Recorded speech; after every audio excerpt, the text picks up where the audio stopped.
Mga kababayan, sa susunod na balita, hirap makapamuhay ng normal ang mga residente ng Barangay Tala at Pag-asa sa Orani, Bataan, bunsod ng pag-atake ng napakaraming langaw.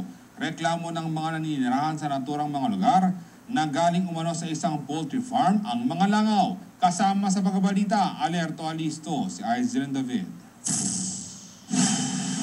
Ilang residente ng magkatabing Upland Barangay sa Orani, Bataan ang nagrereklamo hinggil sa labis na pagdami ng langaw sa kanilang lugar. Tinungo ng CLTV News ang Sitio Botarero, Barangay Pag-asa para tignan ang sitwasyon ng mga residente roon. Tumambad sa amin ng napakaraming langaw sa ilang tahanan doon. Bandang itaas ng kabahayan ay makikita ang gusaling ito kung saan inihinalang nanggagaling ang napakaraming langaw. Ito ay ang Rich Win Poultry na di umano'y pag-aari ng isang Filipino-Chinese businessman na wala sa naturang gusali ng bisitahin ng CLTV News.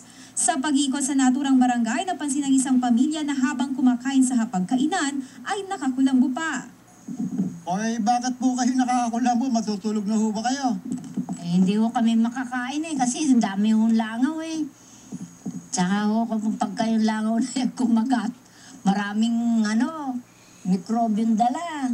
Sa isang parish residence o tahanan ng mga pari sa Barangay Tala, Orani ay nagpaunlak din ng panayamang dalawang paring Katoliko na sina Father Jerry Bongkawil at Father Joel Raimundo hinggil sa aniyang perwisyong dala ng maraming langaw sa kanilang lugar. Ipinakita nila ang kanilang inilagay na screen sa mga bintana at pintuan, subalit pilit na nakakapasok pa rin umano ang napakaraming langaw. Maging sa kanilang pagmimisa ayon kay Father Raimundo ay sagabal din aniya ang mga langaw. Yung sa consecration sa kalis, sa alak, dapat naka-open sana yon. Dahil sa madaming langaw, hindi namin pwedeng i-open.